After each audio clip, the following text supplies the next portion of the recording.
Hi readers, welcome to Purple Pebble. Today I'm going to read a story called Mrs. Fitz's Flamingos by Kevin McCloskey. So let's start. There are many beautiful views in Brooklyn. The view from Mrs. Fitz's apartment window isn't one of them. Outside her kitchen window are a fire escape, a sagging tar paper roof, and the backsides of some billboards.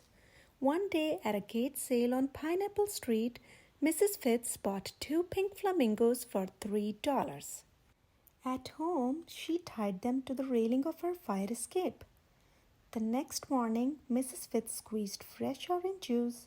She found some lovely big band music on the radio and sat looking at the pink flamingos for a long time. It was a most pleasant morning.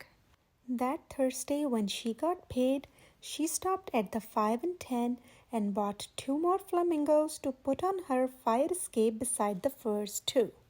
Mrs. Fitz was very pleased with her improved view. She enjoyed it in the morning when she drank her orange juice and in the evening when she drank a cup of tea. Every Thursday she bought another pair of flamingos until she had 12. A nice young fireman named Mr. Moore was making safety inspections in the neighborhood one day. He told Mrs. Fitz that it was illegal to attach anything to a fire escape. He helped her bring the flamingos inside. Mrs. Fitz missed her view, and she could tell the flamingos missed the fresh air and sunshine. Then she had an idea. Mrs. Fitz took a flamingo with her and went to Mr. Anthony's shoe shop. She had Mr. Anthony make special sticky feet for the flamingos so they could stand up anywhere. She stuck the 12 flamingos to the tar paper roof and admired the view.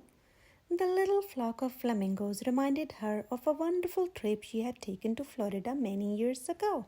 She couldn't help thinking, though, that the flock seemed much smaller on the big, wide warehouse roof. Every Thursday, Mrs. Fitz got 2 more flamingos. Soon she had a really big flock on the roof.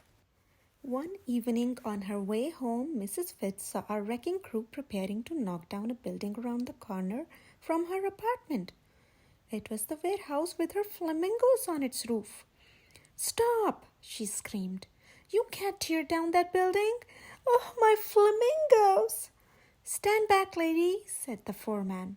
"This building is unsafe. We are knocking it down right now."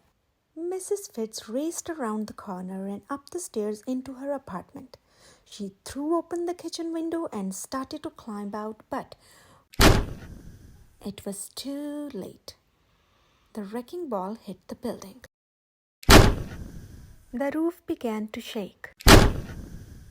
The flamingos began to shake. The flamingos seemed to stretch their wings. Up, up, up sprang the flamingos, wildly flapping their wings.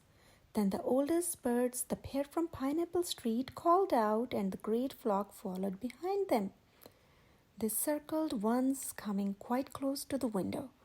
Some of the birds turned and smiled at Mrs. Fitz. Then the flock wheeled around high above Brooklyn and headed south, towards Florida. The city built a park where the warehouse once stood, so now the view from Mrs. Fitz's window is not so bad. Some mornings, though, when she drinks her orange juice, Mrs. Fitz likes to remember that glorious time when, for just a few minutes, she had the most beautiful view in all Brooklyn. The end. What a wonderful story. I hope you have enjoyed it. Please click the like and subscribe button and buy a copy for your home library. Thank you.